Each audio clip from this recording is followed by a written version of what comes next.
Disclaimer. At Two Addicts and a Moron, we discuss personal stories of addiction with the intention of being educational, relatable, and inspirational. The views and experiences shared are those of individuals involved, are not meant to glorify or condone any illegal or harmful behavior. This content is for educational purposes only and is not intended as professional advice. If you or someone you know is struggling with addiction, we strongly encourage you seek help from a qualified professional or support service.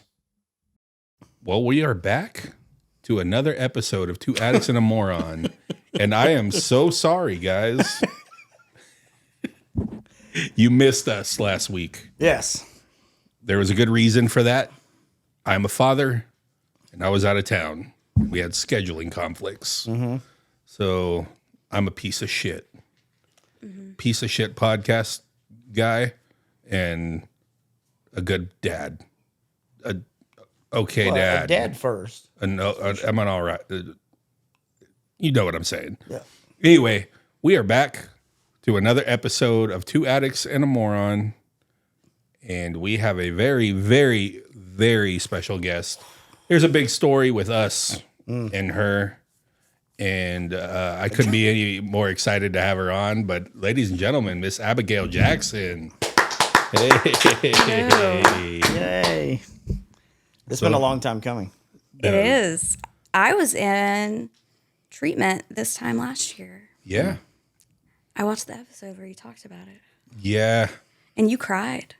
Dude. I've never cried on here. It's coming. We don't cry on here. There's no crying on on pussies on Yeah, here. we cry all the time. We it are happens. criers. So and you know who doesn't cry is that one back there. He sits there just stone faced, like going, "You guys are such bitches, dude. Yeah. Like you're such bitches right now." That's like, toxic Yeah, well, masculinity right there. He is. He's a very toxic masculine man that we have running Two Addicts and a Moron. You'll get to know that. So Abigail, it has been a long time coming for you to come on here. And like I said, we have a bit of a story with Abigail. Right after we started this, you got into treatment. And he helped me. And Mike was a pretty big part of that. But I do want to, we've talked about this story before on here several times. Mm-hmm. But I want to talk about it again because I think it's important to know, but your guys' introduction to each other in the elevator that day is... You mean the first introduction when I was like, that bitch. Yeah. Like, I now that she's here, you know what I mean? We brought it up. But I like, tell the story. Because so this is something you always talk about. Like, you know how in recovery, I always say you never know. Addiction. In addiction, yeah. Right. You never know what someone's going through, right? So I had said something to you. I don't remember what I said. Oh, you weren't smiling. You looked like you were mad or sad. Probably. And I was like, I just said, "Hey, how's it going?" And you looked at me like, "The fuck are you? Who are you talking to?" Because we had never talked. There was just a look, right? It was no just words. a look. It was Right. like a go fuck yourself look. Yeah. And I was like, "Hey, how's it going?" And you like, "It's fucking going great. It's fucking Tuesday. Big deal." And I'm like, the old me would have lost my fucking shit. And I was like, I was going to say you fucking bitch. Yeah. And I didn't. I was like, and then you walked out, you went to where you were, and I looked at our secretary, and I was like, damn, is she always a bitch? And she's like, no, she's never done that before. And I was like, I figured maybe you were just going through some shit. Further the story, though, because I come into play in here. You come in and you tell me this. Yeah. Because it bothered you. Like, you know, we're pretty sociable people. We like talk to whoever. When I'll talk to that fucking wall right there. If you give me enough time, I'll just start to do that. So I could put so I think you were like, am I tripping? Like, should I be like, I'm upset and I don't feel like I should be. Mm-hmm.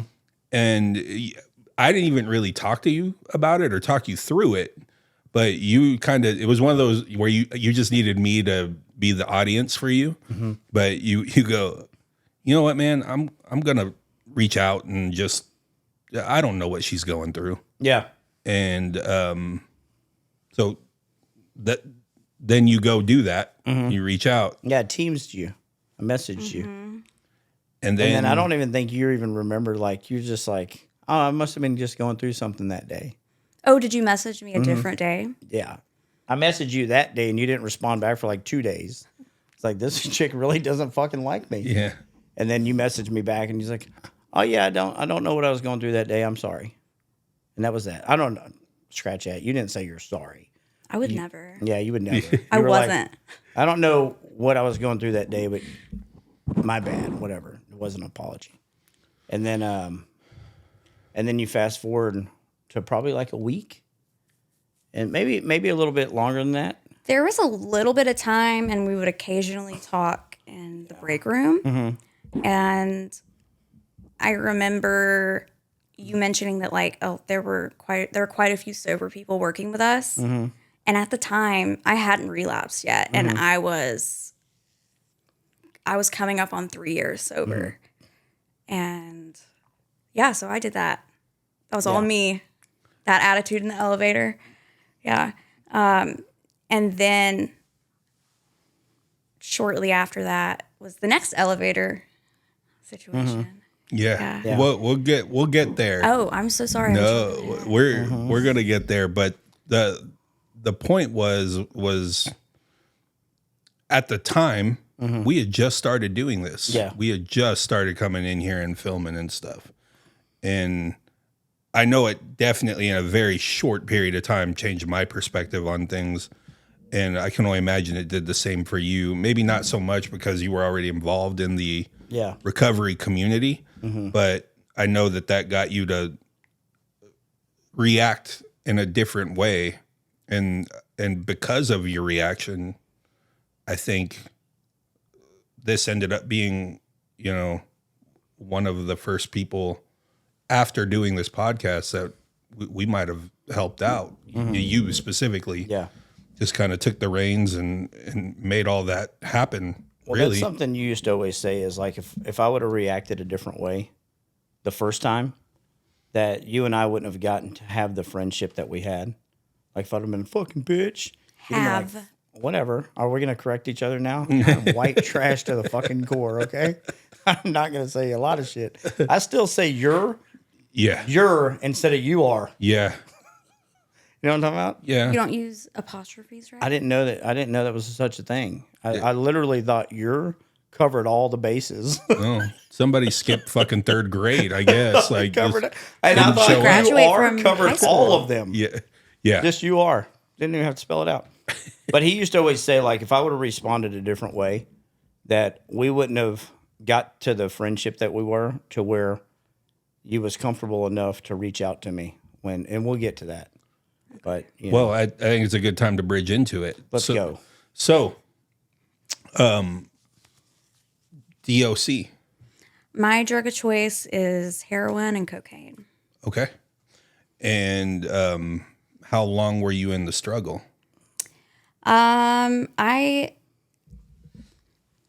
Before I moved to Texas to get sober in 2021. Where'd you move from?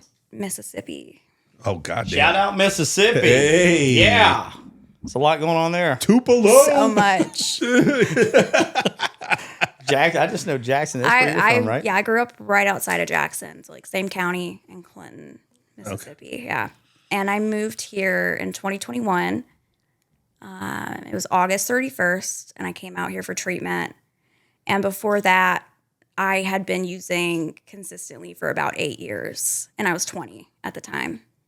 Damn. So 8 years minus 20. On opiates, yeah. 12. So you were using when you were 12 years old? Yeah, Opiates. I started on pain pills when I was 12. Yeah. Okay. Where did you was it like a parent's pain pills, or you were getting pain pills at 12 years old? So that's like sixth grade, right? Yeah. 7th. It was the beginning of 7th grade. And so I had been homeschooled all the way up until middle school. And so this was one of my first years in public school. And I had finally gotten a boyfriend, right? And his dad had just passed away from cancer.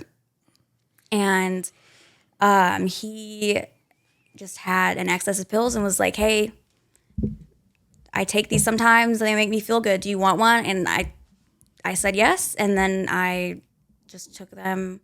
I mean, there was no turning back. Yeah.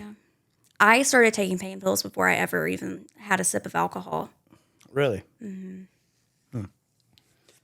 It's A little different. it's kind of crazy, like how it kind of for women, how it kind of like starts with a boy, like how often, that is the case. Sitting in that chair, it always kind of starts with a boy. Oh, yeah. Yeah, I think so that same boy, 4 years later, introduced me to cocaine. Really? And I just happened to see him for the first time in years. And he was like, hey, do you want some coke? And and then that started that. It's crazy because what you were saying, with women, it starts with the boy, right? yeah, But in my experience, most guys' relapses starts with a girl, yeah. right? So for whatever reason, Yeah. that's I would imagine it'd be this probably the same. probably for the women. same for women. It'd probably a lot of that times. be Oh, yeah. that always starts with the boy as well. Just something that I don't know. I was just thinking about that as you said it, and thinking about other women that we've had sitting in that seat, and just how many of them kind of starts with a boy. 12 years old on opiates. When did you know that you had a problem?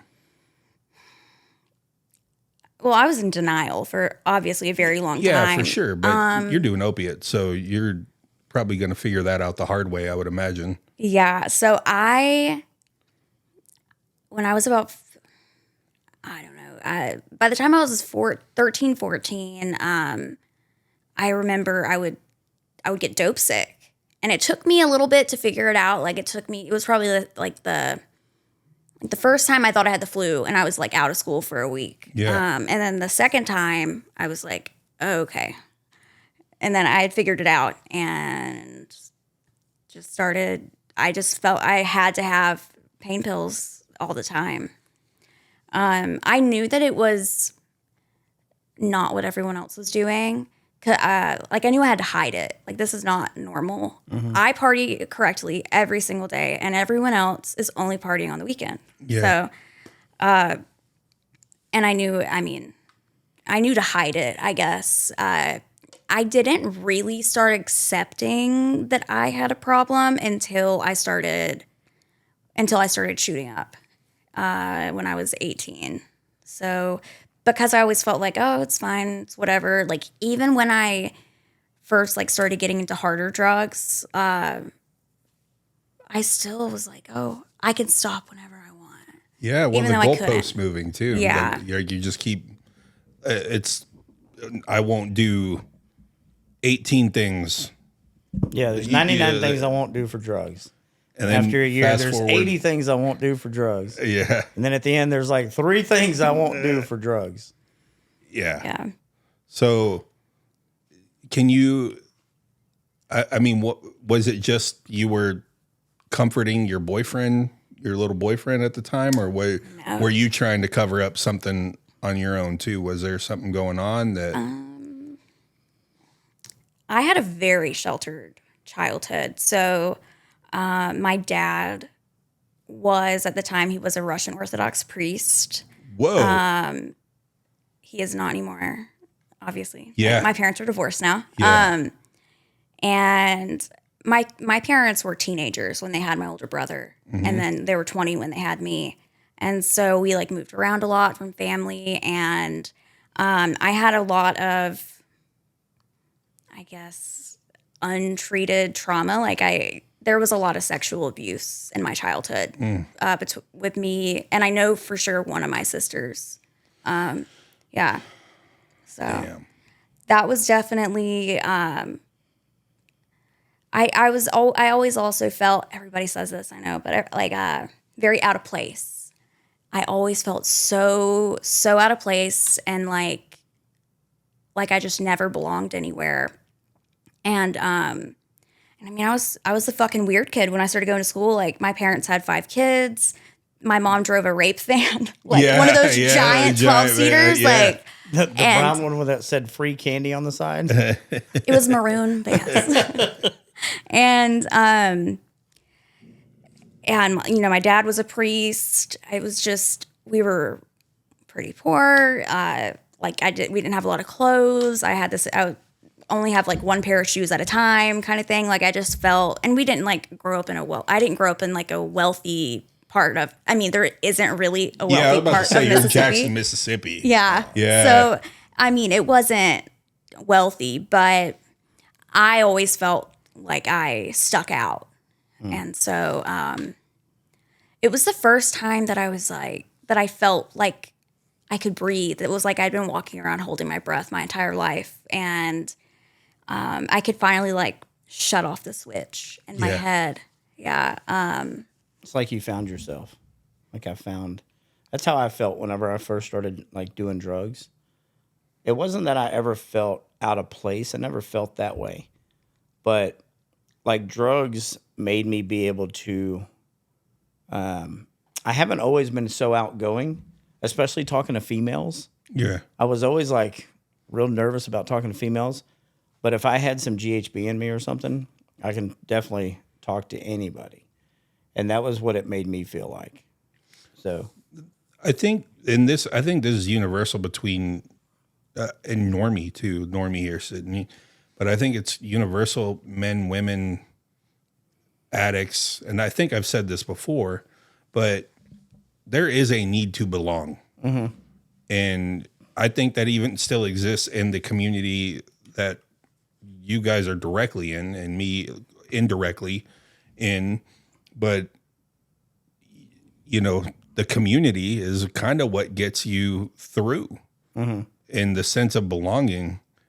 And when you're 11, 12, and you're going through all this weird shit, like you want to belong. You want to feel like you belong. And bullying and shit like that becomes pretty prevalent, I guess. Oh, yeah. And I was bullied relentlessly growing up in school. Yeah. And, me too. And there's always defense mechanisms for it. And that's just one of them. Like, I can't say that I wouldn't be an addict if I wasn't presented with the same opportunity. You know what I mean? Mm-hmm. Like, I just think that it's like sense of belonging and the crossroad of drug hitting you at the right place at the right time is like, that's kind of what creates the addict. That's what I kind of feel like does it. I think probably everybody has some kind of like addict mentality. I think everybody does. I think it's what you said.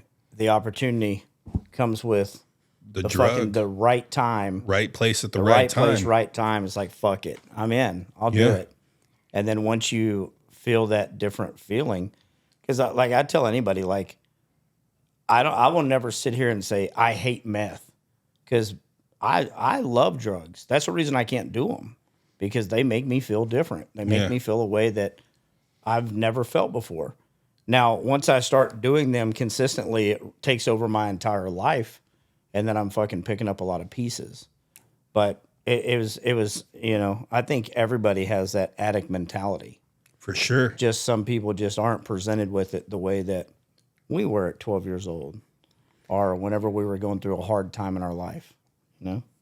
I know for me, like when I look back at me, like as a child, I mean, even if it wouldn't have been that opportunity, like I have no doubt that I would end up. There's another one coming. Yeah, like an addict or an alcoholic. I mean, even like as a kid, like with food or just like anything, just to make me feel different. Yeah. It was definitely there. Definitely. Yeah. And I mean,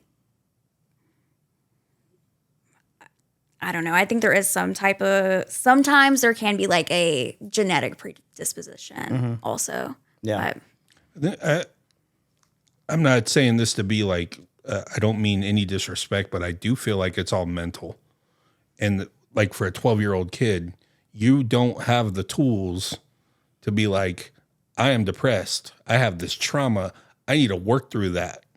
You know, we're not going to pick that up until much later on in life. Shit, way later. Way later on in life, right? Like, and so that's why I feel like it's got to be a lot mental too, because when you're picking up a drug at 12, you talk about kids at 9, 17, 18. Yeah.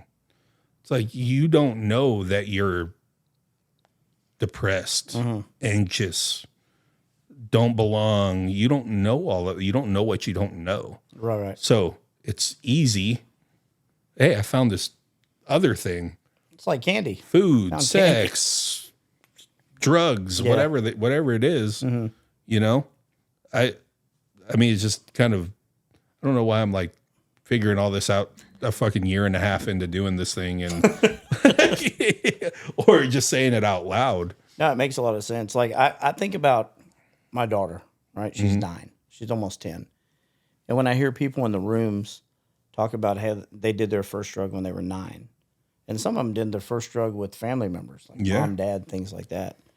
And I'm thinking, like, I've educated her a lot in the drug game, but I can't imagine a 9-year-old. Sounds terrible. Well, she knows a lot. I know. I know what you mean. Regular 9-year-old. But I've done that because I know that time's coming. I know there's going to be a time very soon, and me and her mom going back and forth about this, because she's like, she doesn't need to know about all this. And I'm like, but yes, she does. And she's like, but she lives in a really good area. Well, those are a lot of the times the areas where kids have money and their parents aren't around, and they have this whole house to themselves to do. I've had some of those friends. Those were some of our best party houses because their parents were never around and they always had money to buy everything. So, I think, but I think about her at her age, and I'm like, I don't even want to think about her trying something, because I know that she suffers with anxiety. She suffers with girl stuff. She suffers with not bullying yet, but I know that's coming sometime. Yeah. And I'm gonna have to show up for that. But anytime you can take that edge off in a way, and it's way easier, way easier than dealing with it, or coping with it, or trying to figure it out. So you're 12 years old. I've got to ask, your parents. So they were in the midst of a divorce. Okay. When this happened. So they were distracted. Oh yeah. Like my, and 5 kids too. Also. Oh yeah. You 5 children. So where are you in the hierarchy of kids? So I'm the second oldest. Okay. So I have an older brother. And now my dad has since remarried, and I have two more siblings. So now there are 7 kids. Yeah. And I'm the second oldest. And then I have 2 younger brothers and 3 younger sisters. Okay. Yeah. All right. And so they were distracted, so they couldn't pick up the signs that you were doing anything. Did they ever figure it out? So when I was maybe 14, 15, I would get in trouble for I started to get in trouble for smoking weed or drinking. I got a DUI when I was 17 for drinking. Okay. And it was that was kind of the extent that they knew until a few days. It was Christmas Eve, and it was right before my 19th birthday, and they still didn't know the extent because I lied, obviously. Yeah. I'm not going to tell you that I've been using heroin every day before class for the last year. But yeah, I nodded off at Christmas dinner with my dad. My stepmom, she's 10 years younger than my dad. And so I guess she's 10 years older than me, and she definitely did not live a sheltered life. And so she was able to, if it weren't for my step-parents, I would probably be dead. I mean, she finally talk to my dad and told him, there is something going on. Like, I know that look. Like, she is not okay. You need to say something to her mom. My mom was in denial, and my stepdad, he stepped in and was like, you need to get help. Like, you are not okay, kind of thing. And yeah, they definitely opened my parents' eyes. I guess it wasn't until the first time I was kind of forced to get sober, I guess. And it was around that time because I was still living with my parents. So you're in your teens How old still? were you? I did my first Suboxone induction on my 19th birthday. Okay. Okay. Yeah. And Happy birthday. Yeah. Right. Yeah. And so, Try this new shit out. Hell of a birthday cake. and so I stayed at home to go to community college. My mom was like, oh, it's because of this boy. Like they thought it was because of a boy, but it was because I was addicted to drugs and I didn't want to have to find it somewhere else. Basically, I was comfortable. Yeah. Yeah. I mean, I can only imagine, dude, as a parent of someone. I mean, I've got kids, and we were talking about it a little bit earlier. Denial's a motherfucker, right? And especially for your own kids, it's like, no, no, Not mine. not mine, not you. You know, that's got to be a hard thing. So I'll give your parents some grace on that, but also, I mean, you do have to recognize signs as a parent, you know? Yeah. Well, thank God for your step parents. Yeah, that's, Oh yeah. You know, and I go through that here with my little one because I'm always like, no, and Destiny will bring things to my attention. Like, no, like this or that. And then I'm like, oh shit, she's like literally getting away with something right in front of me, for sure. running all over me. And I'm like, not Kaylin. Yeah. Never do that. So I can only imagine like if it's drugs, you know. But the good thing about a step parent is they get to kind of step in and say, hey, look. They get a bird's eye view, Yeah. right? Like, you know, I got a girlfriend and she's basically my kid's step parent and I'm hers. And I mean, we do that too. Like there's things that I can't see and they're older. Yeah. And I'll bring it up and then vice versa. And I even still, I'm like, Yeah, right. you know, but it's real. It's like, you have to appreciate that kind of perspective. And, Oh yeah. and like that, I'm looking at this up here, right? Having almost that disconnect. Well, them also having a good relationship too, because there was a lot of times where, for me, when Destiny would tell me something, I would fucking like have resentment towards her because I'm like, how dare you like try to say that she's doing this or that? Yeah. Right. So that good on your parents and your step parents having a good relationship for one of them to listen to a step parent. You know what I mean? Yeah. At least in those moments, That's you a know, big deal. it's pretty cool. Yeah. So talk about first stint to rehab. You got moved to Texas. So so before I'll backtrack. Yeah. If Let's, that's okay. let's do this step by step. So one of the times leading up to me eventually getting to rehab was I was on God knows what. I was on so many different substances, and then I was not on meth.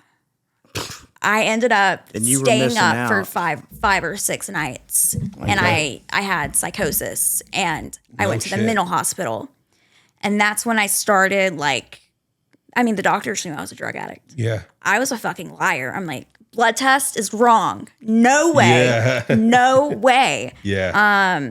And I don't know how that got in there. it's like you mixed my blood up, you mixed up my piss with somebody else's. Yeah. And so that was I was there for I think 9 days, and that was the longest I've been clean since I was probably 12, honestly. Wow. And then, so when I did my first Suboxone induction at 19, then I went and dropped out of college because it was about to be, because it's like that all happened over Christmas break or winter break or whatever. I dropped out of college, and then I never thought I needed, at that point at least I was convinced, I was like, I do not need inpatient. I've held a job for almost 5 years. Like I've done all these things.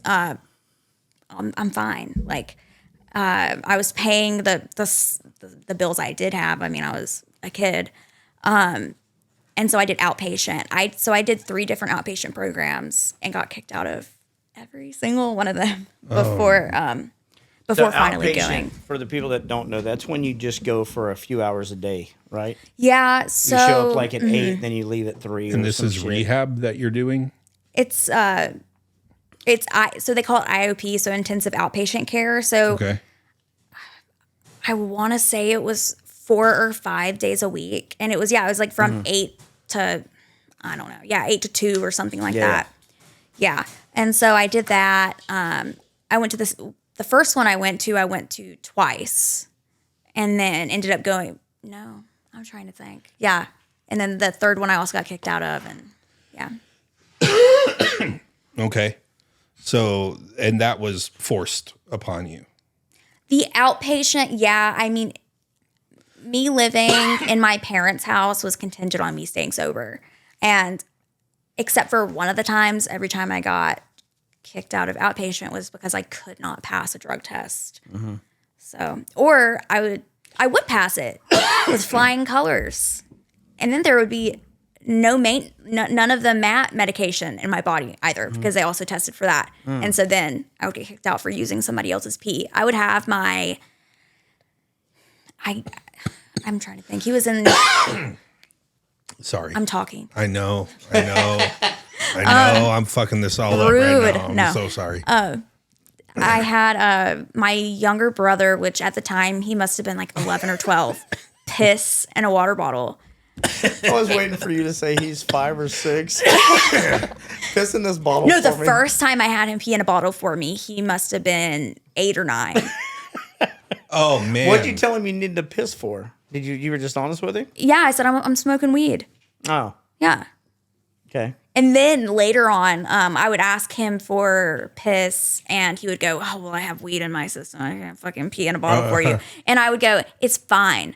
They know I smoke weed. I just need to be clean I don't know. for I would everything else." say something like, "I took an Adderall 3 days ago. Yeah. I had to," or like, I don't know. I would just pull something. So out it of was my everything ass. else that Yes. you were worried about. You're like, Yeah. weed, So child's play shit. and let's see, and then I'm trying to think. I was waiting to hear you were wringing out a baby brother's diaper, Yeah. fucking into a bottle. No. I would have. I bet. Absolutely. I'm sure. We just gave that idea to a lot of fucking people out there. Holy shit, we can use the Cloth baby's diapers piss. are probably better. Yeah. More. More piss. More piss comes out. There's less absorption. Yeah. Yeah. So find the crunchy parents and steal some fucking diapers. People are gonna be fucking trading their diapers for fucking dope. I got some used diapers for piss. Man, I completely blanked on what your question was before. It was just about the forced rehab upon you and Yes. how it didn't stick. So, Like so many others like that come sit there. It's like oh yeah. when you're forced to do it. I went to outpatient, right? Outpatient. That's The company made me, right? The first time they found out I was using. Yeah. And I went to outpatient, and I want to say I had to go from 8 to 12, and then I'd go to work afterwards. And I was able to get sober for about 2 weeks. And then I went out of town. And when I went out of town, I got high with the people that I went to see out of town, because it was only Monday through Friday. So the weekends you didn't have to show up. So I went out of town, and then I come back that Monday, and they're like, "Hey, gonna pee test you." And I'm like, "Oh, no problem." And I knew I was fucking about to pop this thing. And of course I popped it, and I'm like, "I don't know what kind of test y'all have, but that's not right. I didn't do nothing. Somebody is setting me up. I didn't do shit. Yeah. I swear to God, I put that on everything that I own." And she's like, "Yeah, like that's what everybody says." And then I come back the next day with fake piss and pass that one. So Yeah. This is the story of carrot sticks and gummies. no, that was a different time. Yeah, I know, but the creativity of people asking a 9-year-old for their pee, that's like, it's pretty wild in and of itself. That's a wild, Pretty impressive. You're like, okay. And I would he would pee for me regularly. Yeah. Like on and on, like for years, pretty much. I'm serious. Look, He would. And I anytime would, you go I would pee, just always, piss in the bottle, and I'll get it later. I would always keep pee I always had with some me. too. Like I always had it. I was ready. I even used fake piss when my mom would drug test me sometimes for weed. She would only be drug testing me for weed, and I was over here like fucking doing 8 balls on the weekends. I Like, used those hot hands, and I would put those around my little 5-hour energy drink bottle to keep it warm, and I would keep it here so if I ever got drug tested, I could just pull the OP out and use that, and it always kept it body temperature warm. Yeah, I would. That's wild. Put it inside of me, and I would like have a bobby pin, like in your purse. Yes, in my prison purse. Yes. Yeah. No, and then like I would be like, Mom, I can't pay attention, and then like pop it, and like, oh, there we go. Or I'm like, I'm shy, I'm pee shy, or whatever. Yeah. And yeah, like she never. My poor mom. Isn't that she never crazy? caught on. I mean, I'm sure.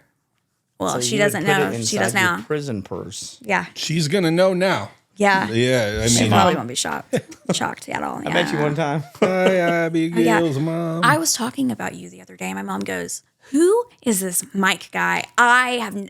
You've never let me meet him." And I was like, "Bitch, you met him." I didn't make it an impression. Impression. See, you said prison, so I'm like, I didn't make it in prison. Yeah. So, move along to what brought you to Texas. Okay, so Because this is, how old are you? I'm 24. Okay. I'll be 25 at the end of this year. Okay. Yeah. So, you got to Texas in 2021, you said earlier. See, I pay attention. I know what you're talking about. So, what brought you here? Okay, so February of that same year, February 20th, I was in a situation where I finally was done, and I was staying with a coworker and his wife, and I was lying to them initially, and then they were like, if you detox, like we'll make sure you're safe and everything, and you can stay. That did not last. I was kicked out for other reasons though, not drugs, but I did. So I detoxed there, and then I started drinking a lot. So I was drinking a lot. I successfully drank, for about 6 months. And then I had gotten fired from my job. And all of what I'm about to say happened like within a week. I got fired from my job for coming in drunk after my 20-minute lunch break. That's pretty successful drinking, I would Yeah. say. Yeah, that's pretty And I was successful. underage, and I was getting served at the restaurant next door. Yeah. And so I get fired. I had worked for that family since I was 16 at that point. And then essentially I'm sorry, I'm all over the place. No, that's all I right. got fired from my job. I had just broken up with my boyfriend at the time. And I was in the process of moving all my stuff out of his mom's house because he lived with his fucking mom at almost 30 years old. Should have known. Way to pick him. I know. And it was just like, I felt like my life was falling apart. And I just somewhat mended the relationship with my parents that I had destroyed years before. Yeah. And I was moving back into my mom's house. And one night, it might have been the day I got fired, actually. I stopped and picked up some Coke, and I started and then immediately drove to Walgreens. I was like, I need to get. So when you do Coke, you don't snort it, you shoot it. Yeah, I started shooting up Coke, and then I went and got some I mean, I knew they were pressed, but some pressed Percocets? Roxy's. Oh, okay. It was. They don't even I don't think they make Roxy's anymore, but it was fentanyl, and so I just started shooting up pills and Coke again, and that went bad fast. I mean, I had an abscess. I ended up with an abscess on my arm, and it was just terrible. And I called. I had my insurance card, and I called the back of it, like the hotline. And I was just sobbing, and I was like, I need help. And I was picking up dope with them on the phone. And the guy was like, what are you doing right now? And I was like, I can't stop. And I wanted to so bad. I'm sure that happens more than you think. He wasn't shocked. No, I mean, I'm sure he hears that fucking all the, I'm literally fucking getting high right now or I'm shooting up right now, or I'm picking shit up right now. It's kind of like when someone drives to rehab, a lot of times they're using the last of their shit before they get to rehab. Yeah. Why wouldn't you? And the guy actually told me, he was like, don't tell your parents if they're going to make you stop or kick you out, because like we want you to be safe until you get there. Yeah. And so my youngest biological brother and sister are 2 years and 2 days apart. So on my sister's birthday, August 29th, I had told my parents I was using, and then I gave them my keys and then changed my mind and wanted to leave. Nice. And it was my car. I had bought the car myself because I had just been California sober or whatever, right? Yeah. And my mom refused to give me my keys back. And so I called the cops because that is my fucking property. Yeah. And they made her give me my keys back, and they escorted me inside to get a bag, whatever. And I was leaving, and my stepdad was like, "You are done. Never come back." Like, he was rightfully so. Yeah. He was so disappointed because I was, and he was like, "You're not going to rehab. There's no way." And I ended up going, but so 2 days later on my brother's birthday, I ended up because there was a hurricane, and the people called me and were like, "The closest airport is Memphis." I was like, "No way, I'm making it to fucking Memphis." Yeah, it's pretty far. So I slept on my dad's couch, especially in a hurricane. Yeah. I slept on my dad's couch because I didn't have anywhere to go. And then he drove me to the airport. Yeah. And the rehab paid for my ticket. And I flew out here. And I didn't have like a plan of staying. I didn't know what I was going to do. I just knew. Just trying to get sober. Yeah, because I mean, I had tried to get sober and stay sober. I mean, for like a year and a half or so, but I just knew like everyone everywhere. Oh my gosh, I'm nervous. I can't talk. Stop it. Everyone in that area I was in, like everyone knew everyone and everything. It's not compared to here, it's a small town, but it's definitely like a small town mentality. And I mean, people, places, and things. I had to get away. I think that's smart. I think unless you have like really some roots tied in somewhere, I don't think it's a bad idea for anybody to leave the spot where they've been using for years, where they know each and every corner that they can get it from, or each and every person. Like, if I didn't have my daughter and I didn't have the job that we have, then if I would have had no job, no nothing, I'd have been like, fuck it, I'll go to Oregon. Fuck it, I'll go to Washington. I would have went anywhere if it was to get sober. Well, it was either here or, the first guy I talked to, his name was Jason. He said, "I went to this rehab in Wimberley, Texas. That's where I went.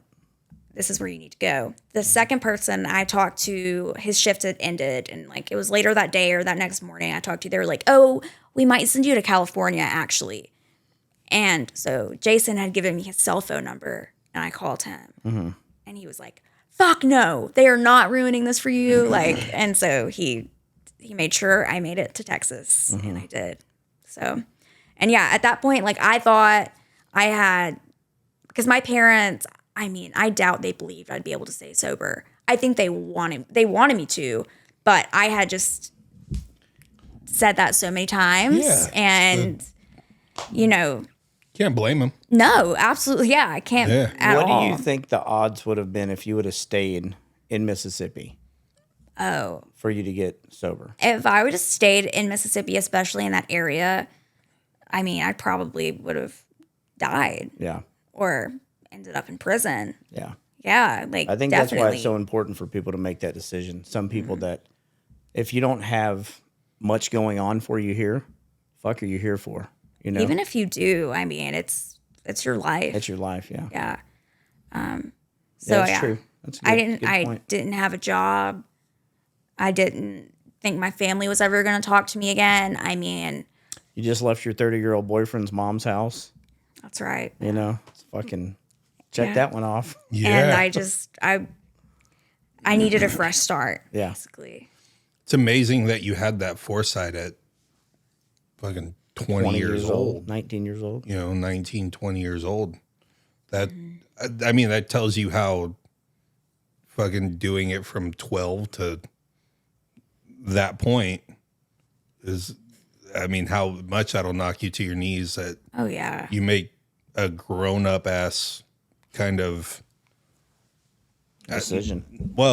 decision, but a grown up ass like idea of where you're at and what needs to happen in order for you to even have a chance at getting better. Yeah. Because you were just kind of, even at that point, I can only imagine it's a wing and a prayer. Like you're coming out here with Nothing. virtually nothing. Yeah. And your only job right now is to get sober. That can be a good thing too, though. Sure. That can be a really good thing. The only thing I got to worry about is getting sober. No, I think it's all very good. I don't want to Yeah. say that it's not. What I'm saying is at 20 years old, it's fucking wild Yeah. that you had. At 20 years old, I would have still been saying, I don't have a problem. Yeah, that like, This is just normal. This is normal shit we do. no, but you understanding that, you having that understanding of yourself, what needed to happen, I give you big time kudos on that. So that was your first stint in rehab?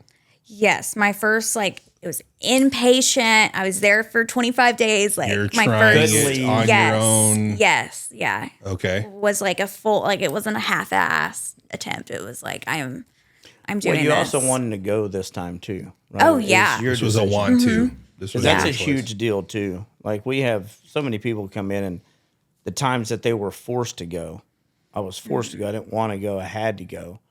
It's like those times. I don't know what the percentage would be, but it can't be fucking big for the for it to go right. You know, Smaller than the it's other. probably got to be 2% or some shit. It's smaller in the other way, for Yeah. sure. So how did that rehab stint did that set up any kind of foundation for you? Oh yeah, I mean, it was a way for me to it was a controlled environment. I was able to get off of everything. I didn't know anyone there, so that was also a plus. And I decided I think that going to sober living after that is definitely what really set me up because I don't know, compared to the last rehab I went to last year, this one was like a glorified summer camp kind of thing, the first one, because they just didn't have a lot of education. They're shut down now. But but it was what I needed at the time. Yeah. So Just to get away. yeah, Get away definitely. And get your mind right. Yeah. Yeah. And so I stayed sober up until it was April of last year. Did you make Yeah. it 3 full years? No. It was close. So it was 2 years and almost 9 months. Because the first time that you and I really ever talked, something like that. after you pretty much told me to go eat a dick, and I didn't, but you told me that. But when you and I talked, you had mentioned you seen the podcast, and that was the first time that you ever opened up to me that you used to be homeless, and that you was a heroin addict, and this and that you were almost 3 years sober. I don't know if you remember talking to me in the kitchen then, and I'm was the like, one man, who that's brought it up earlier. huh. I brought it up way earlier. And I was like, oh, that's awesome. You should come on the podcast sometime. So that. Did you say Yes, that? I fucking did. I've asked you multiple times. I wasn't there. Yeah. So maybe it didn't count. I don't know. We didn't get the full approval. But Oh my god. But I do remember you talking to me about that conversation because I didn't know that about you. I was like, holy shit. It's always crazy to me when you find out what someone's went through. Because I would, I don't ever look at somebody and say, man, I bet you that motherfucker's been through some shit. Yeah. I do sometimes, but I didn't do that with you. Yeah. I just figured, oh, she's just having a terrible day today. Maybe she's going through man problems or something when you yelled at me. And then when you told me that in the kitchen, I was like, oh, that's crazy that like she's been through that. And you was almost to 3 years. Now, was that a dry? You weren't going to meetings and stuff during that time, were you? Oh yeah. Were you still going to meetings? So you had a sponsor and all that? Oh yeah. Or you? I was very dry. I was sponsoring women. And When you talked to me around that time? yeah, Were you? I Okay. stopped sponsoring shortly before going to treatment. Yeah, I should not have been though. Like I was dry. Were you working a program? Or were you just going I to was meetings? going through the motions, Were you? but I Yeah. was not all in. I was so depressed. I mean, I had put on a lot of weight, a lot. Like I was 10 miserable, pounds, 15 pounds? like 100+ pounds. Yeah, so that's something that I definitely want to bring up too, because you today look way different than this time last year. Oh yeah, And I'm sure that probably played a role in your recovery this time around. oh yeah. Yeah, like keep your mind focused, keep your mind on something. Yeah. Well, I just I was very focused the first time around. The first time when I originally moved here, I was so focused on just staying sober and like getting right on my psychiatric medication. I was also, I don't know, I wasn't also focused like on taking care of myself and being healthy, healthy body, healthy mind. I didn't Yeah. get that at that time. Right. And so this time around I was like, man, if I'm going to do this, I would rather die than do it the way I did it last time. Like, cause I was so miserable. And like my self-esteem was shot. My self-confidence was non-existent at that point. And so, yeah, I wanted to feel good, really. Like that was what, like I was getting out of breath walking up 3 steps. Like I also like I was, no, but Bent I was, over and yeah. picked up a sock and fuck. Like my asthma was really bad because I'm serious because of like my Yeah. weight. Like I was, Yeah. I'm not were- a very tall person. Like I was heavy. I was very heavy. And yeah, I just wanted to feel good, to not be exhausted all the time. And Yeah. yeah. So what prompted the time that brought us to this time last year?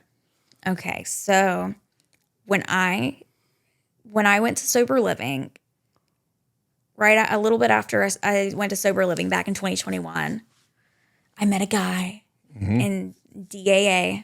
Oh wait, can I say that? Yeah. What is DAA? Drug Addicts Anonymous. Yeah, you can say it. So I met a guy. You know the guy, and I moved in really fast. We dated. We're not together anymore as of earlier this year, but we were having some issues and just not seeing eye to eye. And I felt we were not on the same page, but we weren't communicating that to each other. So we both had these ideas of like where the relationship was going. And I felt betrayed because I felt like I had been upfront and honest and communicating. And it was all, so I relapsed and I used the relationship issues as an excuse. Like this is finally a good enough reason for me to get high. A boy. Yes. Again, a fucking boy. Were you like I've heard a lot of people say that they had their relapse set up in their mind Oh yeah. like months ahead of time before Probably they ever over did. 6 months. Really? So you were Yeah. thinking about it for 6 months. Oh yeah. Yeah, like fuck, if this happens, I'm getting high. Yeah. That type Like, shit. well, I was thinking like I was basically waiting Yeah. like for something to happen Mm-hmm. so that I could get high because I felt like who's gonna blame me if I don't Yeah. if I have a good excuse kind Right. of thing.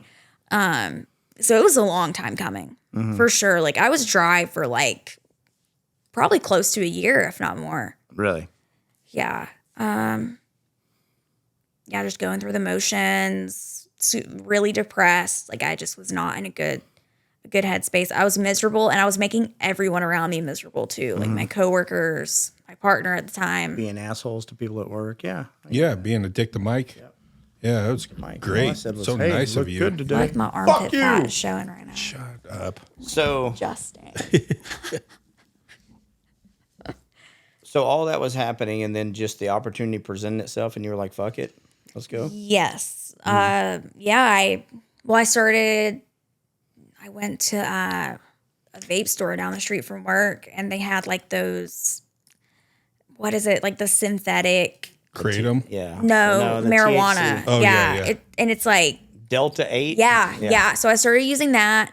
I started drinking, and one of the times I was drinking with a coworker she doesn't work there anymore. Yeah. A guy showed up who I didn't know, one of her neighbors, and he had Coke and he sold Coke. And I was like, this is my in. Yeah. This is. Yeah. Yeah. Yeah, the stars are aligning. Yeah. Yeah. And so I bought some, and then I shared an Amazon account with my mom. I still do. But I logged out of that one and made my own and paid for Prime so that I could get needles delivered right to me. Yeah. But not at the house. It was at like the gas station down the street that has a fucking Yeah, one of the boxes, the yellow box thing. And so I so that I could start shooting up Deliver again. them same day. Yeah, No shit. sometimes. That's insane. I think You didn't just want to go to the CVS or the Walgreens and fucking buy some? You know, the main reason I didn't do that. Well, in Mississippi, it's CVS actually won't sell them to you. well. I don't know how the laws are here, but in Mississippi, like it's basically up to the pharmacy tech Yeah. whether or not they're going to sell it to you. See, Walgreens will here. CVS will not. And there was only one lady who I knew would sell them to me, and it was at the 24-hour Walgreens in my hometown. And she worked the overnight shift sometimes. And I was very nervous that I was going to run into a situation where they wouldn't sell it to me. And then also, like, I was all over Reddit because I was blanking. I was like, which ones did I used to buy? What did I say? Because I used to, like, have it, like... Yeah, I'm taking care of puppies. Yeah. Well, no, like, which ones gotta do give I them their need? shot. What gauge? And, like, I was overthinking it, and I was like, it'll just be easier if I just order it myself. Like this. And, like, yeah, just... And how that I won't worked out have for you. to give them my ID. Yeah. You have to give them your ID, and they, like, whatever. I don't know. I just... So they delivered them the same day, and that was all she wrote. The needles. You got the needles the same day, Yeah. and then you were shooting up the same day? Yeah, so later that night, and then I parked my car somewhere and started shooting up, and then later that same night I ended up in the hospital. Why'd you end up in the hospital? I know. He knows. I broke off an insulin syringe in my arm. You got the wrong gauge. Did you get the wrong Yes, gauge? well, yeah, but also like I was like, oh, I haven't shot up in years. Like I've only just gotten like blood work done. I'll be fine. But like I had a fuck ton of scar tissue, and I broke off an insulin syringe in both of my arms. This one came out on its own. This one I had to have emergency surgery to get removed. So what is that phone call like? Like, do you call somebody or you just show up at the hospital and say, So I fucking called. broke a needle off in here and I need y'all to get it? So I called my friend who lived like 10 or so minutes away, and she knew that I was drinking. She's sober. She's still sober. I met her. This is your bestie, right? Yeah, my bestie. And I she even knows I'm remember here. her name. Do you? I don't know if I can say it, but It's up to you. well, it's up to her. But I didn't ask her, so Yeah. I don't want to, But yeah. So she came and got me, no questions asked. I told her, I said, I just broke off a needle in my arm. Can you please come get me and take me to the hospital? And then I called the hospital to make sure, and they were like, obviously you need to fucking come in. They didn't say that, but the lady was a bitch to me Listen, on the drug phone. addict. She was like, oh yeah. And then every single fucking person who I talked to in the hospital was like, so how did you do that? yeah. You know how I did that. You have me on so much Ativan right now because I was losing my shit when I got here. You know how I did that. Yeah. And I remember telling the guy was it the anesthesiologist or one of like the scrub nurses or something? It was the last person who asked me that. And I looked at him and I was like, you fucking know why. Don't ask me stupid questions. Yeah. And I told him that. And yeah. So when you break a syringe, I don't know because I've never shot up. When you break it, you can't just pull the motherfucker back out? This time I couldn't. I have done that before, but I don't you know. Went too deep? And you just lost I it was all? like No, it broke. digging. I was like digging for a vein in my arm. Okay. Yeah. And it snapped off. And it was a brand new needle. I just started Was it digging. hurting or were you on coke and it didn't matter? It didn't matter. Yeah. No, I was on coke. It you're didn't already matter. high, so. Well, I think I was I was already high and I didn't care. Like I got over the fear of needles in my arms being painful a long time. I don't know. Like I didn't care either way. Yeah. Gotcha. Yeah. So they pulled it out. They had to put me under. So what they did is they like numbed me up and like opened my arm up in the ER, like in the room. Yeah. And he couldn't get it. Like he could see it with the ultrasound, but he couldn't because it was such a small gauge. It was like I don't even want to say it was too small of a gauge. Yeah. And they had to call in Someone to come get it. somebody to come get it. And so they put me on under anesthesia and yeah, and sewed my tattoo back together crooked. It's fine. Not a big deal. Hey, Yeah. war story. Yeah. You got a cool story about that one, about that crooked tattoo. Yeah. I don't like to tell it typically to So, average people, but so then you're like, I need to get back in. no. No. Not yet. No, I was like, I can do this on my own. I'm This fine. is, yeah. And then I kept using, and that brought us to the next elevator. So how long story. did you use during this time? I know that you were smoking Delta 8, which is terrible, and you were drinking. 3 weeks. So you were shooting up for 3 weeks? No, I shot up for 3 days. Okay, that's what I thought. Yeah. No. But like from start to finish, 3 weeks. Because one thing that I always appreciate about you and anybody else that ever relapses is I'm so scared to relapse because I don't know how long I would be into it or if I would ever come back. Yeah. Right? I mean, there's other reasons. Like I made a promise to Kaylin. Kaylin told me the other day, Dad, if you ever do meth again, I will never talk to you again because you made a promise to me. And I'm like, well, I guess I'm never doing meth again. Yeah. But I appreciate you so much because you recognize it so quickly and you're like, I fucking need help. Where most people would be like, fuck it, I'm out. I've already relapsed. I'm going to stay. Because that's my biggest fear is I wouldn't just do it once or twice, which is the reason I can never do anything again because I'm going to fucking be out there for a long fucking time, if not ever until I die. Well, I made the decision before I started shooting up again that time that I was, I had made the decision that I was going to go back to treatment or kill myself. I got you. I knew that there was not going to be a way for me to stop on my own. I knew it. I never thought I would get out of that spot at that time. I was like, everything in my life looked great, but my emotional sobriety, my mental health, everything was like down the drain. Yeah. And so I knew to get out of this, I'm either going to have to go to rehab and like attempt or I'm going to kill myself. Yeah. I thought about it for a long time about the relapse and I knew that I wasn't going to be able to just stop on my own. Mm-hmm. Like I knew that wasn't really an option. That was a delusion is what Yeah. So, and that's what I always appreciate about you and other people that can figure that out that quick. Mm-hmm. Like, I got to stop this right now because I can't stop on my own. And I need help to do that. So the second elevator trip. oh yeah. So have you talked about using at work? No. Like, have Podcast? me? Yeah. Oh, yeah. I just never say where I work. I never used that name. Okay, so I was walking to the elevator so that I could go to a different floor to use their bathroom to shoot up. Of course. I get on the elevator, and fucking Mike got on the elevator, and I was like, God damn it. And I don't even know if we talked. I think you were just like, hi, bye, kind of thing. Like, it was I very was quick. mortified. Yeah. And I texted you when I got in there. Well, part of me was like, he knows. Yeah. Did you? No.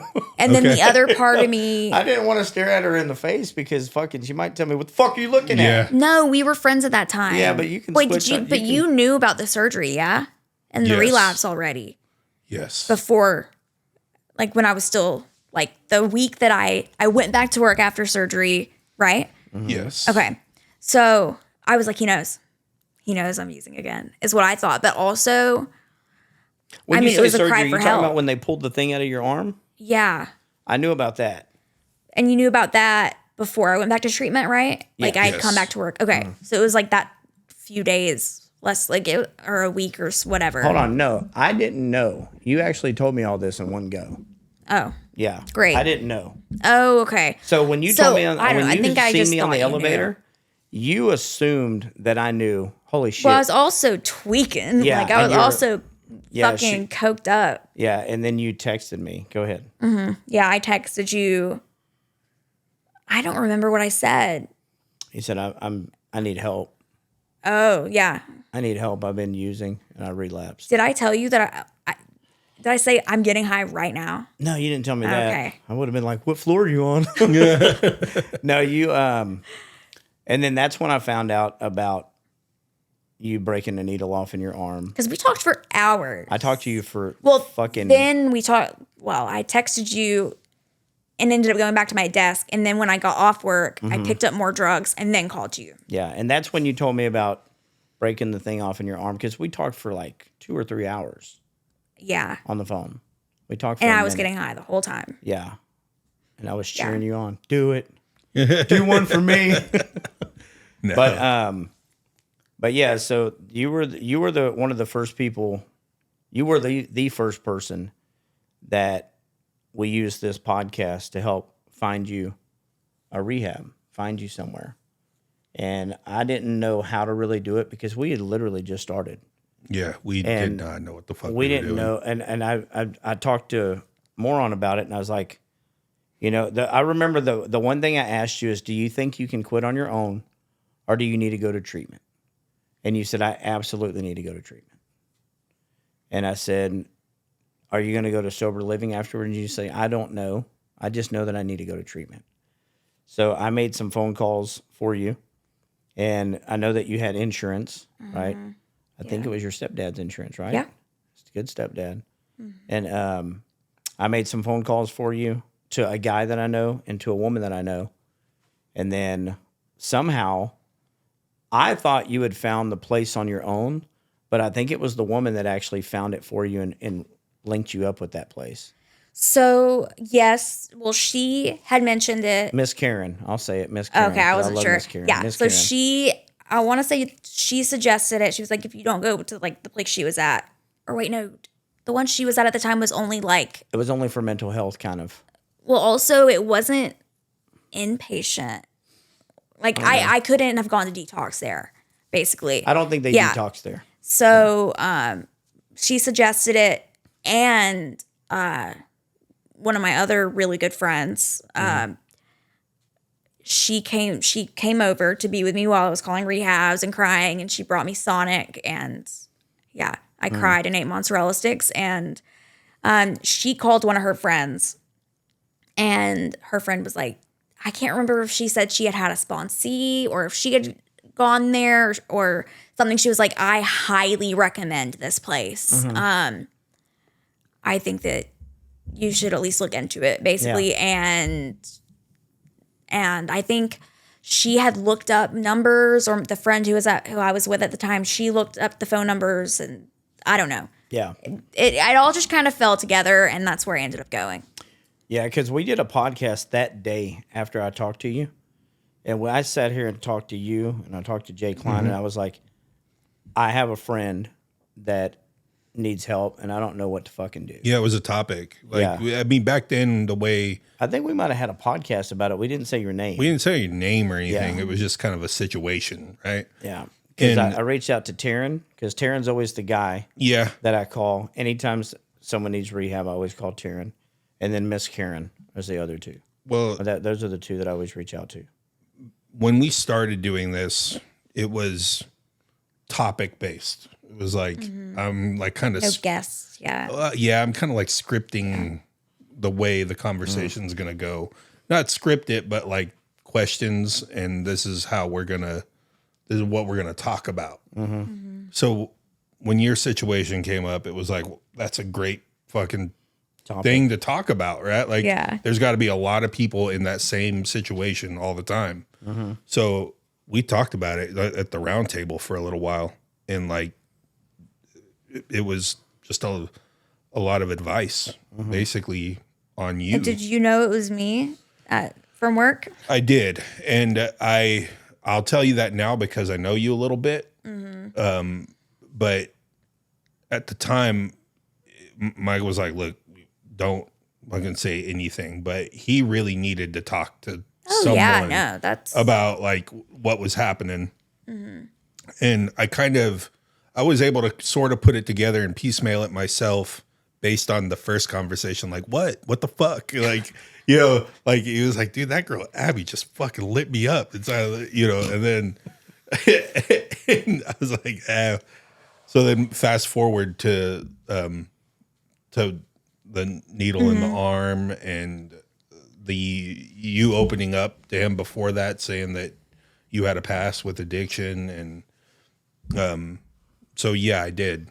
I knew it was you, and but I mean, I kept my mouth shut.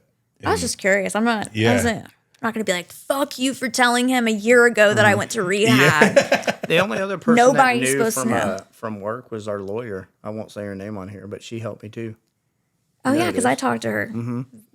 She helped a lot. She's fucking awesome. so supportive. HR was like amazing. Yeah. We're blessed to have her. Oh my gosh. Yeah.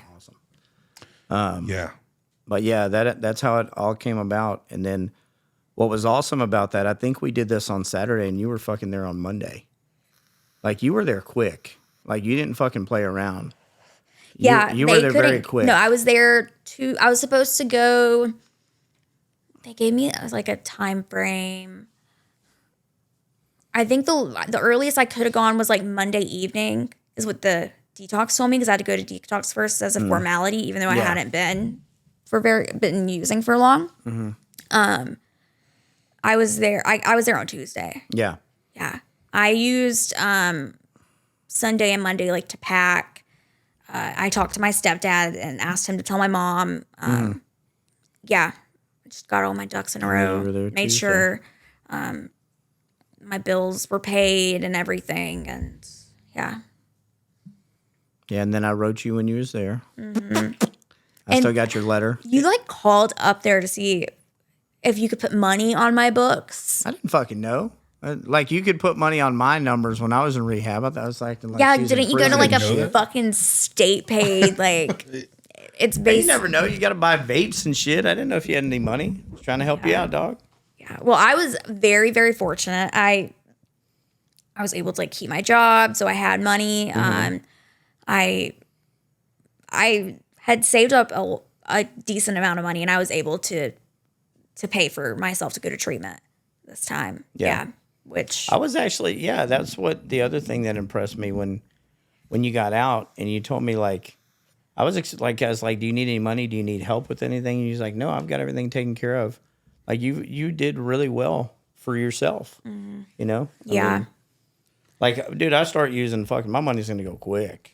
Yeah, I mean, when I'd been sober for a couple years before that, and so I definitely have a fear of being financially insecure or not being able to eat or my whatever biggest fear. from sleeping in my car and whatever, right? Like or sleeping in a motel or behind a Wherever. motel, Yeah. whatever, right? And so I definitely. That is still my Oversaved. biggest fear to this day. Oh yeah, I'm doing some step work on it right now. Yeah, that is my biggest fear is and it's crazy because Destiny's so much younger than me. And like Destiny $1,000 is $500 is like so much money. And when my bank account gets to a certain level, I'm like fucking tripping Oh, same. and stressing Yeah. and not in a good mood. Like I'm an asshole. And she's like, bro, how much money do we have? And I tell her and she's like, what are you worried about? I'm like, what? But that's not that. And she's like, baby, all of our bills are paid for the next 4 months. Like we're fine. But that is my biggest fear. Yeah. Is financial insecurity, and It's a lot of people's. I mean, Yeah. I think that's a universal yeah, one. You know, I know when I hear people in the rooms that talk about relapsing, that time they relapse, it's normally a relationship, or it's something happened financially, where they just fucking lost, fell out or they collapsed. just fell out, or fucking just said I can't do it. Yeah. That is still my biggest fear. Money and sex are 2 biggest fears. not fears. Is that a fear? Yeah, that's fucking. I'm so afraid. I've So been a afraid. virgin this whole Bro, time. my mom, you want to hear a great story? My mom's 75. She just went through a divorce. I think I've told you this. What? And I'm You like, didn't tell me that. listen. So I'm like, Mom, get on a dating app. Start fucking throwing that monkey out there. And she's like, Mom watches this. Love Mom, love you. My mom's like, Michael, you fucking idiot. And I'm like, Mom, that's what you got. You're 75. Like, it's not like you fucking, you're going to have to throw it out there. You're going to have to give it to whoever wants it. And she's like, What a fucking cool conversation to have with your mom. This fool doesn't say anything else except, Michael, what about AIDS? I don't want to get AIDS. And I'm like, Mom, you're 75 fucking years. Who gives If anything, a fuck? you'll just get HIV and it won't ever. Yes, it won't by ever the time advance. it really starts kicking in, you're be- fucking gone anyways. Yeah. Throw that fucking monkey, give that monkey to whoever wants it. What about AIDS? So she calls my brother to tell my brother, let me tell you what your brother said. And my brother told her Mom, fucking throw your monkey out there to whoever. Get it out there. Why are you calling it monkey? I don't know. I figured she's 75. It's probably it's pretty in hairy. a Chris Brown song It's where he probably pretty refers hairy. to it as a. It refers to as a. Are It's, you saying your mother is ungroomed? I mean, she's 75 and she's How she rude. was born in the 50s. So I'm assuming she's probably not Brazilian wax. I don't know. I've never really went down there. Well, Next you time will I'm not there, I'll be ask her. finding any company for her monkey right now. yeah. Well, that's not in anymore? Company for the monkey. That we should get her on like a fucking reality television show. Yeah. Company for the monkey. Company for the monkey. Yeah, it's a great fucking title. That is a great title. My bestie, who you were talking about earlier, Yes. her dad found his second wife, who he's married to still, on a dating app. He was Really? like, I know what I want. I put everything in there. And the only thing that didn't exactly work out how he wanted it to is he put no smoker. And she does smoke cigarettes. And she lied about it. He's so like, they I weren't can't married believe. anymore. No, they are still married. She's So how- amazing. So, But when he how did found it out, he was like, find whatever. out she was on a dating app unless he was on a dating app. They were too? both on a date. They met on. Oh, they met Did on you a catch dating that? app. I didn't did. catch Okay, that. okay, yeah. They met got on it. a dating app. I didn't know that. I thought you were like he found her. They're married, and he found her on the dating app. And I'm like, that means he was on a fucking dating app too. Yeah, so okay. one wrong makes one wrong equals a right. I should have started from the beginning. My apologies. Yeah, I you got to was remember who jumping the around a audience little bit. is. Yeah. Right. Well, Mike's monkey's mom aside. Well, now she's on 4 dating Mom's apps. monkey. Nice. She's on every dating app out there. Even farmers need dick too. No. Have you been on that one? Not within the past hour. I'm like, Mom, you're not even a fucking farmer. I'm only. I am. I'm out here Yeah. farming that seed, Farm this monkey. farming that cock. He's a farmer. He knows. I mean, So So way around a hedge trimmer.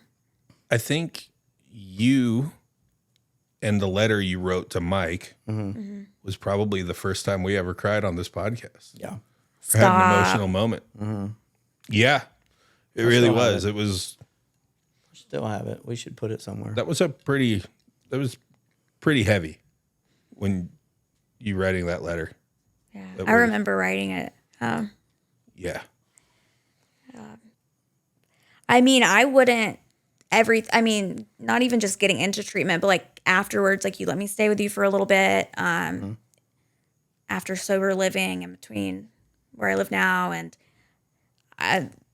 you were a big you were a big part of me, like learning how to be healthy again, like what to eat, working out, discipline was a big thing, but also like balance. Like you're not gonna shame me for eating chips and queso or whatever. You know, I don't know. Just like you were a huge support and like also my biggest cheerleader. And you definitely like have a lot of connections, and you were like, I'm going to introduce you to every sober woman I know. Yeah. And he still hasn't found me a husband yet. I don't know what the fuck that's about. Yeah. But I haven't found the right one for you. Yeah. keep looking. They gotta hit a bunch of levels. My standards aren't that high, but You helped me just as much as I helped you. but I know for a fact my life wouldn't look anything like it does now if it weren't for it's a fucking Tuesday on the elevator. Right. For sure. Well, that's what what I've brought up in the past was, and we led with that, but it was like so many times somebody's sobriety, and let's remove sobriety, but maybe they're just fucking day. You know, we can start with that. It changes with the little moment, right? It's a baby moment that has changed a lot of people who have sat in that chair in their sobriety, but you just extended that in a big way by saying my life is changed because of a moment where if he would have reacted differently, and quite frankly, like 99% of people, 95% of people would react and be like, fuck out of here. I fucking, I just won't talk to you anymore, I guess, you know? Yeah. He was relentless. God. What I do, dog? Yeah. He forced me to be his friend. No, I think the next time you talk to me in person, you come up to me and you go, my girlfriend, because y'all weren't engaged yet. You were like, my girlfriend said I'm saying your name wrong. Abigail, and you just kept, and I was like, if this guy doesn't shut the fuck up and leave me alone. And you are still the only person allowed to not, How do you say it? No, that's not what Abigail, but I don't care about that. But, like I'll correct people on the work emails. Have you heard about that? But you call me Abs, and I have to act annoyed, right? My coworker's like, I cannot believe that he thinks he can say that and email. It's so and I have to be like, I know he's such an asshole. I've got to say something to him about that. And like, I don't actually care. I'm like, he's the only one allowed to do that. But anyone else, I'll be like, thank you so much. My name is actually spelled. And I'm like, Nice. Yep. I've done it less and less. I have a fucking signature on there. Like, what's the problem? And it's now fine. you get why it's a fucking Tuesday. It still hasn't left you, Abigail. It's still there. It's still there. It's still there. It's still wonderfully there. But That's never gonna leave. yeah, That's not gonna for leave. sure. And it probably shouldn't, because that's part of your personality. It's just who you are. Less miserable now, though. Yeah. Yeah. This is the best my life has been probably ever, is how everything's going now, for sure. Well, And you deserve every bit of it. yeah. Like when we were going to work out, the only reason we don't work out anymore is because they changed our fucking lunch times. I know. We had the same lunch times. I Yeah. loved going to work out with you. Me too. It was awesome. I got to fucking see you start where you started, and to see where you are now, it's fucking like, it's amazing. Like, and like when I get to talk to you now, like there's no more fucking Tuesdays, really. Like you're always in a good mood. Like even on the days that you're aggravated, like when I talked to you today. Was it today or yesterday? Yesterday. Probably yesterday. When I went up and gave you a hug from behind, and you were like, let me tell you what this motherfucker said, right? But it was like the old Abby would have fucking went off a fucking deep end, right? But you were able to tell me what it was, and we were like, well, fuck. Fuck them. Fuck yeah, him. Yeah, all whatever. of them. Every Fuck single 'em. motherfucker in that Yeah, department. fuck 'em. And that's how we ended it. It wasn't Yeah. nothing that you have to go and get high from or fucking go and lose your shit from. And that's the way that I've got to see you grow in the last year. And shrink at the same time. And shrink, yes. Yeah. And get smaller. 110 pounds down. I mean, And maintaining. yeah, Yes. you have to say that out loud because, And without drugs. That's a big deal. Yeah. and it did was it. like, I mean, I swear, it would every time I saw you, you know, we wouldn't see each other every day, but I was like, Yeah. at least Yeah. she lost like another fucking 30 She'd be like, pounds. I'm down 23 pounds. Yeah, I'm down like- 25 pounds. I'm down I know. 27. Yeah. I loved updating you. I would weigh myself like every other day or every few days and I'd be like, oh my gosh. Tell Mike. Yeah. Yeah. Yeah. But But you deserve every bit of what you're getting. thank You you. deserve the greatest life that you can possibly have. And you still have so much more in front of you, Yeah, too. bro. It's So wild young. how, I mean, it's fucking nuts that you're 24 years old and you've already gone through so much. I mean, to get here. So Yeah. I feel you're built older. for what's coming. You're built for it. There's going to be ups and downs, but nothing's going to be like the downs you've come from. So, honored to know you, honored to, have you you really were a pretty big part of this podcast and it getting up and running and stuff. You were a topic several times and y'all you'd be in the same place now without No, but my you- topic. no, The thing that You would, when we though. started this, it was to help people, right?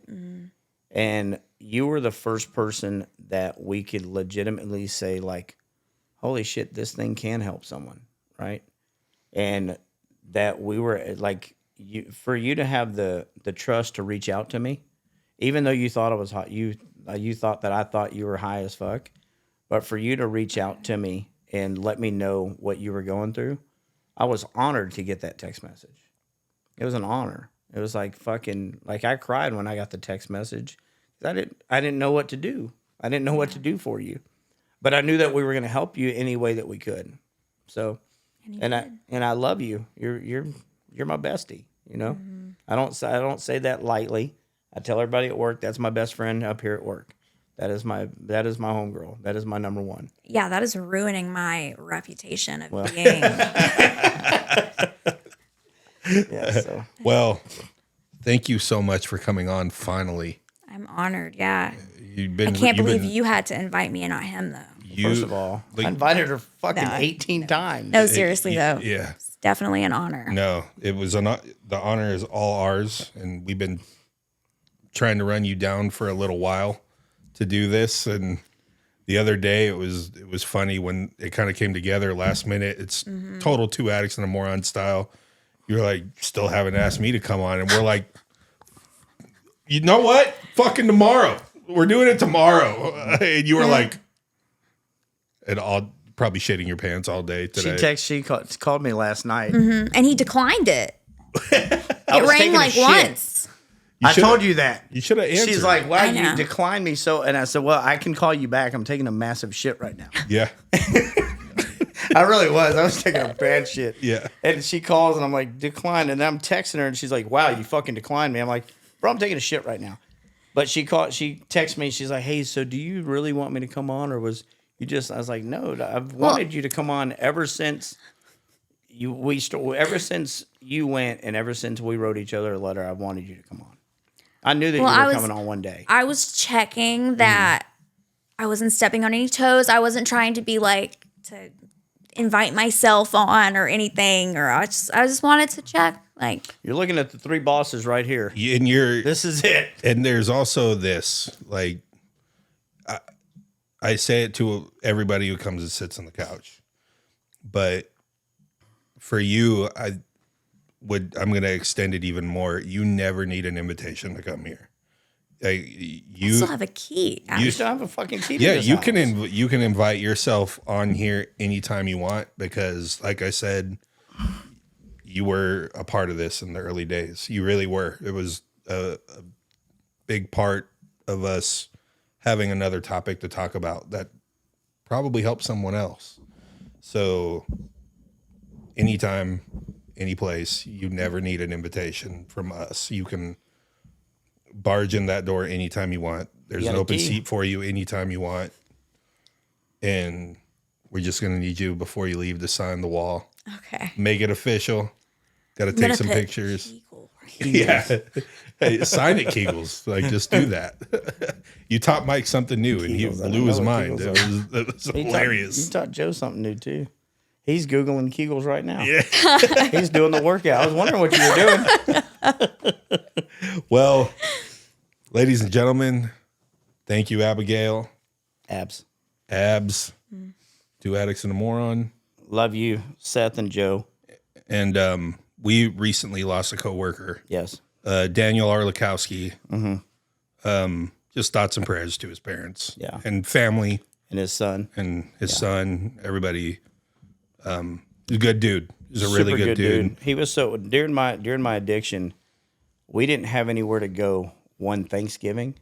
And he was like, y'all come to my house. So I went and got to hang out with him and his family. Yeah. Family was awesome. My daughter was probably 3.5. And at that time, she could name like 24 New England Patriot players, nice. Their numbers and their names. Yeah. So I had her go through the whole lineup. And yeah. His whole family was like, holy shit. She was like 4. I still got the video. Yeah. But yes, Daniel, we love you. We miss you. Thoughts and prayers to you and your family. Yeah. Sweetheart of a dude. So with that, 2 Addicts and a Moron, we're out.